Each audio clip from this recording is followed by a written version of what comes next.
Is your Lexus CT200h key fob not working reliably? A dead battery is the likely culprit. The CT200h, produced from 2011-2020, uses a standard CR2032 3-volt lithium coin cell battery. Replacing it is a simple DIY task that can save you money. Reduced range is a key sign of a failing battery. You'll need a small flathead screwdriver or a coin and a new CR2032 battery. Flip the fob over. Locate the seam.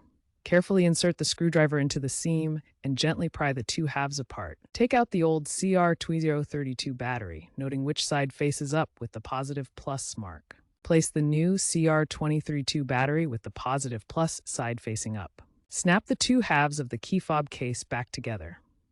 If replacement doesn't work, check for corrosion on contacts or reprogram the fob via the vehicle's onboard system. Dispose of the old battery at a recycling center.